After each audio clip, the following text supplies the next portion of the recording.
Hello everyone, good morning. मैं Pravesh Sharma, welcome back to my channel. आज का हमारा टॉपिक है विज्ञान पाठ्यक्रम को सुधारने के लिए विदेशों में किए गए उपाय के अंतर्गत अमेरिका के उपाय या प्रयास। Reform science curriculum in foreign countries, major reforms in USA. पाठ्यक्रम के ऊपर ही किसी भी विषय की पढ़ाई लिखाई का भविष्य निर्भर करता है। ये बात पहले भी बताई जा चुकी है। विज्ञान जैसे विषयों में जो सभ्यता और संस्कृति के विकास के लिए मूल रूप में उत्तरदायी है, पाठ्यक्रम का समय की मांग के अनुरूप होना बहुत ज़्यादा आवश्यक हो जाता है। यही कारण है कि विश्व के सभी देशों में विज्ञान की शिक्षा में उत्तरोत्तर सुधार करने के लिए पाठ्यक्रम में परिवर्तन होते रहते हैं। हम यहाँ अमेरिका के प्रयास क्या क्या किए गए हैं इस विषय में चर्चा करेंगे। तो सबसे पहला पॉइंट इसके अंतर्गत आ जाता है भौतिक विज्ञान अध्ययन समिति, physical science study committee PSSC द्वारा निर्मित पाठ्यक्रम। भौतिक विज्ञान के क्षेत्र में जो भौतिक विज्ञान है उसके क्षेत्र में कहें पाठ्यक्रम तैयार करने की दिशा में इसे एक अभूतपूर्व प्रयास कहा जा सकता है। इस पाठ्यक्रम में क्रियात्मक और प्रयोगशाला संबंधी कार्य पर बहुत जोर दिया गया है। यह आशा की गई है कि विद्यार्थी प्रयोगशाला का प्रयोग केवल जांच के लिए ही ना करें, बल्कि किसी नई घटना को समझने और कुछ निकालने की ओर भी अग्रसर हों। यानी कि कहने का तात्पर्य ये है, कुछ खोज निकालने की ओर भी आगे बढ़ें, अग्रसर हों।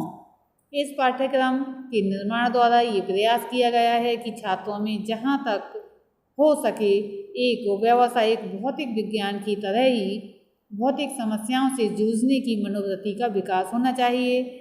इनके प्रयोग और परीक्षणों में मौलिकता होनी चाहिए। वे अपने विचारों को भी परखने के लिए आगे आ सकें तथा आवश्यकता पड़ने पर आवश्यक उपकरणों को स्वयं विकसित कर सकें।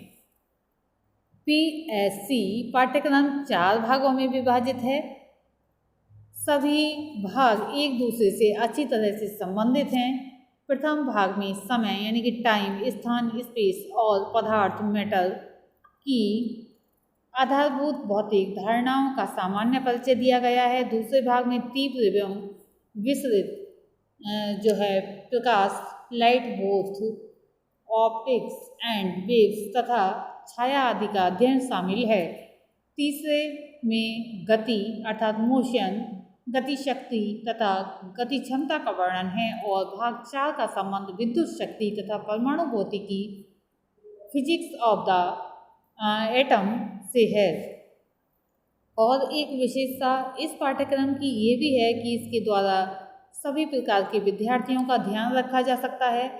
इसमें प्रतिभाशाली अर्थात गिफ्टेड विद्यार्थियों के लिए तथा अन्य सामान्य और पिछड़े हुए बालकों को अपनी अपनी गति से आगे बढ़ने के लिए पर्याप्त सुविधाएं दी जा सकती हैं। इस पाठ्यक्रम के निर्माणकर्ताओं ने मात्र प्रकरण यानी कि टॉपिक्स गिनवाना ही पर्याप्त नहीं समझा है, यानी कि गिनवाना ही पर्याप्त इनके लिए संभव नहीं है, बल्कि अपने पाठ्यक्रम या पाठ्य विषय की पाठ्य पुस्तकों के रूप में सविस्तार व्याख्या भी की गई है। साथ साथ सीखने और सिखाने से संबंधित आवश्यक सामग्री जैसे कि प्रयोगशाला दीपिका, लेबोरेटरी मैनुअल, अध्यापक संदर्शिका, टीचर्स गाइड से संबंधित फिल्में और सहायक सामग्री, मूल्यांकन संबंधी प्रश्न पत्र आदि भी तैयार करने का प्रयत्न किया गया है। नेक्स्ट हम देखेंगे रसायन शिक्षा सामग्री अध्ययन, chemical education material study CHEM द्वारा निर्मित पाठ्यक्रम। इस पाठ्यक्रम में भी PSMC के भौतिकी पाठ्यक्रम की तरह रसायन शास्त्र के केवल उन्हीं अंशों को पढ़ाने के लिए कहा गया है जिनके द्वारा रासायनिक क्रियाओं को समझकर रसायन क्षेत्र में आगे अनुसंधान कार्य किया जा सके।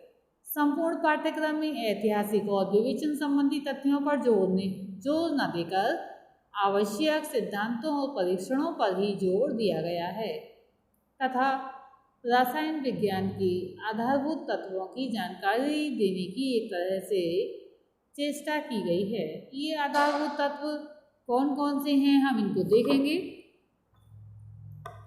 ये आधारभूत तत्व हैं गतिक संतुलन, दूसरा है रासायनिक अभिक्रियाओं की दर तथा उनकी कार्यविधि, तीसरा है रासायनिक बंधन, चौथा है आवर्त सारणी। इस पाठ्यक्रम के निर्माताओं ने पाठ्यक्रम की रूपरेखा के साथ साथ पाठ्य पुस्तक, प्रयोगशाला, दीपिका, लेबोरेटरी मैनुअल, अध्यापक संदर्श का टीचर्स गाइड, रासायनिक गणित के योजनाबद्ध अनुदेश, प्रोग्राम्ड इंस्ट्रक्शंस, अध्ययन अध्यापन में सहायक कुछ फिल्में तथा मूल्यांकन के साधन आदि को पाठ्यक्रम के अंदर स्थान दिया है, ताकि पाठ्यक्रम को अच्छी तरह लागू करके अधिक से अधिक लाभ उठाया जा सके। तीसरा पॉइंट हम देखेंगे, थर्ड पॉइंट, जीव विज्ञान अध्ययन समिति biological science curriculum study BSCS द्वारा निर्मित पाठ्यक्रम। जीव विज्ञान पाठ्यक्रम समिति ने जीव विज्ञान पाठ्यक्रम में उपयुक्त सुधार लाने के लिए 3 अलग अलग पाठ्यक्रम विकसित किए हैं। नीले प्रश्नों के पाठ्यक्रम का आधार आणविक जीव विज्ञान से है। जो नीले रंग का है, फिर से एक बार बताएं, नीले प्रश्नों के आवरण जिस पर चढ़े रहते हैं आणविक जीव विज्ञान से है। पीले प्रश्नों के पाठ्यक्रम का आधार कोशिकीय जीव विज्ञान से है तथा हरे प्रश्नों के पाठ्यक्रम का आधार जनसंख्या समुदाय पर आधारित परिस्थिति में विज्ञान से लिया जाता है। फिर से बता देते हैं, नीले प्रश्नों के पाठ्यक्रम का आधार आणविक जीव विज्ञान से है, मॉलिक्यूलर बायोलॉजी से है। पीले प्रश्नों के पाठ्यक्रम का आधार कोशिकीय जीव विज्ञान से है और हरे प्रश्नों के पाठ्यक्रम का आधार जनसंख्या समुदाय पर आधारित परिस्थिति के विज्ञान यानी कि एन इकोलॉजिकल अप्रोच से लिया जाता है। जीव विज्ञान पाठ्यक्रम समिति ने अध्यापकों की जो बातें ये 3 बताई गई, उपयुक्त तीनों पाठ्यक्रमों में से किसी एक की अपनी अपनी परिस्थितियों के अनुसार चुनने की सिफारिश की है। जीव विज्ञान के पहले पाठ्यक्रमों में अंगों और ऊतक नलियों यानी कि ऑर्गन्स एंड टिश्यूज पर जोर दिया जाता है, जबकि इस पाठ्यक्रम में आणविक यानी कि मोलेक्यूलर आदि अन्य आधारों को प्रमुखता देने की कोशिश की गई है। पहले की अपेक्षा यहाँ इस पाठ्यक्रम में प्रयोगशाला कार्य को बहुत अधिक प्राथमिकता दी गई है और संपूर्ण पाठ्यक्रम एक इकाई के रूप में इंटीग्रेटेड होल प्रतीत हो, ऐसा करने का एक तरह से प्रयत्न किया गया है। तो आज की इस वीडियो में हमने देखा अमेरिका और के द्वारा किए गए प्रयास, मेजर रिफॉर्म्स इन USA। ये अमेरिका ने विज्ञान के या फिर कहें विज्ञान पाठ्यक्रम को सुधारने के लिए बहुत अधिक प्रयास किए हैं, जिससे कि जो आने वाली पीढ़ी है, भविष्य की जो छात्र हैं यानी कि जिनका भविष्य सुधारा जाना है, विज्ञान को एक अच्छी प्रकार से सीख सकें, इसीलिए पाठ्यक्रम को सुधारा जाए। इसको एक बार संक्षेप में हम देख लेते हैं। तो अमेरिका ने जो भी प्रयास किए हैं वे इस प्रकार से हैं। सबसे पहले हमने बताया था भौतिक विज्ञान समिति, ये हम देख रहे हैं, चाहें तो आप स्क्रीनशॉट भी ले सकते हैं। भौतिक विज्ञान अध्ययन समिति अर्थात physical science study committee PSSC द्वारा निर्मित पाठ्यक्रम। PSC पाठ्यक्रम 4 वर्गों में विभाजित है। सभी भाग एक दूसरे से अच्छी तरह से संबंधित हैं। प्रथम भाग में समय, टाइम, स्थान, स्पेस और पदार्थ मैटर की आधारभूत भौतिक धारणाओं का सामान्य परिचय दिया गया है। दूसरे भाग में तीव्र एवं विस्तृत प्रकाश, light, both optics and waves तथा छाया आदि का अध्ययन शामिल है। तीसरे भाग में गति, मोशन यानी कि गति शक्ति तथा गति क्षमता का वर्णन है और भाग 4 का संबंध विद्युत शक्ति या परमाणु भौतिकी से है।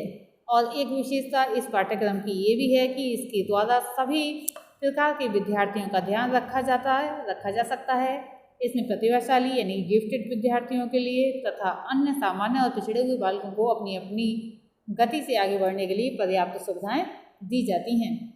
नेक्स्ट हमने देखा रसायन शिक्षा अध्ययन समिति।